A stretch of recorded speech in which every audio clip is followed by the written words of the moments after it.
Hi hello നമസ്കാരം. എല്ലാവർക്കും Dev's cooking വേളയ്ക്ക് സ്വാഗതം.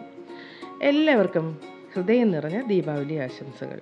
തിന്മയുടെ മേൽ നന്മ നേടിയ ഈ വിജയം മധുരം വിളമ്പിയും പടക്കം പൊട്ടിച്ചും ദീപങ്ങൾ തെളിച്ചുമാണ് നമ്മൾ ഇന്ത്യക്കാർ ആഘോഷിക്കുന്നത്. ഇന്നത്തെ ഈ ദീപാവലി സ്പെഷ്യലാക്കാൻ ഒരു സ്പെഷ്യൽ കോക്കനട്ട് മിൽക്ക് ഹൽവയുടെ റെസിപ്പിയുമായിട്ടാണ് ഞാൻ വന്നിരിക്കുന്നത്. എൻ്റെ എല്ലാ സ്വീറ്റ് റെസിപ്പീസും പോലെ ഇതും ഞൊടിയിടയിൽ പ്രിപ്പയർ ചെയ്യാവുന്നതാണ്. അതിൻ്റെ ഒപ്പം തന്നെ ടേസ്റ്റിൻ്റെ കാര്യത്തിൽ നമ്പർ 1 ആണ്. അപ്പോൾ നമുക്ക് വീഡിയോ കാണാം. ഇതിൻ്റെ പ്രിപ്പറേഷൻ നോക്കിക്കോളൂ. നമുക്കൊരു പ്ലേറ്റ് എടുത്തിട്ട് ആദ്യം കുറച്ച് നെയ്യ് പ്ലേറ്റിലോട്ട് അപ്ലൈ ചെയ്ത് എല്ലായിടത്തും ഒന്ന് സ്പ്രെഡ് ചെയ്ത് കൊടുക്കാം. ഏതെങ്കിലും ഒരു പരന്ന പാത്രം നിങ്ങൾക്ക് ഏതാണ് സൗകര്യം അതെടുക്കാം. ഞാൻ ഈ സ്റ്റീൽ പ്ലേറ്റ് എടുത്തതേ ഉള്ളൂ. ഇനി നമുക്ക് ഒരു തേങ്ങ ചിരുകിയതും ഒരു 3 ഏലക്കായും കൂടെ അതിൻ്റെ മിക്സിയിൽ ഒന്ന് ചെറുതായിട്ട് പൊടിച്ചെടുക്കണം. തീരെ പൊടിഞ്ഞു പോകണ്ട. പിന്നെ ഒരു പാൻ വെച്ചിട്ട് നമുക്ക് 1 കപ്പ് പാൽ ഒഴിച്ചു കൊടുക്കാം. ഞാൻ 250 ml കപ്പിലാണ് അളന്നെടുത്തത് പാൽ. അതേ അളവ് തന്നെ നമുക്ക് പഞ്ചസാരയും ഇടണം. ഇട്ട് നന്നായിട്ടൊന്ന് ഇളക്കണം. മറ്റൊരു കാര്യം, തേങ്ങയുടെ വെളുത്ത ഭാഗം മാത്രമേ നിങ്ങൾ എടുക്കാവൂ, അത് ശ്രദ്ധിക്കുക.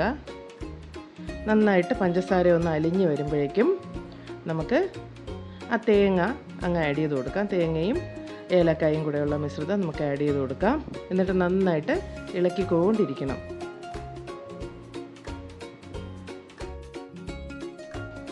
പ്രത്യേകം ശ്രദ്ധിക്കേണ്ട കാര്യം, ഇത് കൈയെടുക്കാതെ ഇളക്കണം, അല്ലെങ്കിൽ അടിയിൽ പിടിക്കും. നമുക്കിനി 1 ടേബിൾ സ്പൂൺ നെയ്യ് കൂടെ ചേർത്ത് കൊടുക്കാം. 1 ടേബിൾ സ്പൂൺ അളവാണ്. അതുകൂടെ ചേർത്തിട്ട് നന്നായിട്ടൊന്ന് മിക്സ് ചെയ്യണം.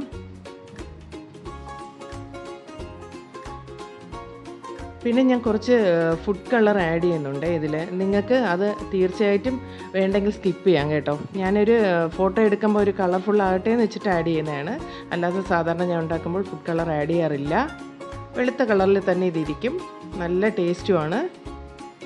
ഇനി നമുക്ക് കോൺഫ്ലോർ എടുക്കണം. ഒരു 2.5 ടേബിൾ സ്പൂൺ കോൺഫ്ലോർ ഒരു 2.5 ടേബിൾ സ്പൂൺ വെള്ളത്തിൽ ഞാൻ നന്നായിട്ട് പൊടിയില്ലാതെ ഒന്ന് മിക്സ് ചെയ്തിട്ട് അത് ആഡ് ചെയ്ത് കൊടുക്കുകയാണ് ഇതിൽ.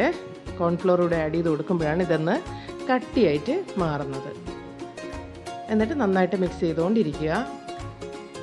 ഓൾമോസ്റ്റ് ഒരു 10 മിനിറ്റ് വേണം ഈ ഹൽവ ഉണ്ടാക്കാൻ. അത്രയും വേണ്ടൂ. കൈയെടുക്കാതെ ഇളക്കുക. വീണ്ടും ഞാൻ നെയ്യ് ആഡ് ചെയ്യുന്നുണ്ട്. ഒരു 1.5 ടേബിൾ സ്പൂൺ നെയ്യ് ആഡ് ചെയ്യുന്നുണ്ട്. ഹൽവയല്ലേ, അപ്പോൾ നെയ്യൊക്കെ ഉണ്ടെങ്കിൽ ഒരു ടേസ്റ്റ് ഉണ്ടാവുകയുള്ളൂ.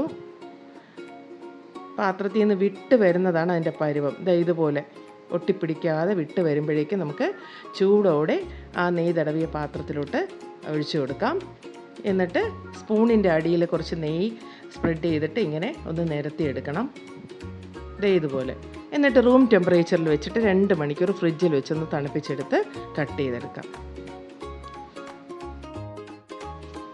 വളരെ ടേസ്റ്റിയും അതുപോലെ തന്നെ സെലിബ്രേഷൻസിൽ വിളമ്പാൻ പറ്റുന്ന ഒരു അടിപൊളി ഐറ്റമാണ്. നിങ്ങൾ തീർച്ചയായിട്ടും ഇത് ഉണ്ടാക്കി നോക്കിയിട്ട് ഫീഡ്ബാക്സൊക്കെ അറിയിക്കുക. ഇന്നത്തെ ദീപാവലിയൊക്കെ നന്നായിട്ട് എൻജോയ് ചെയ്യുക.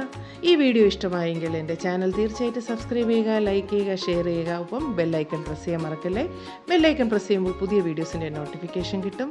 വീണ്ടും പുതിയൊരു വീഡിയോയുമായി നമുക്ക് പിന്നെ കാണാം. Till then, good bye. We'll be right back.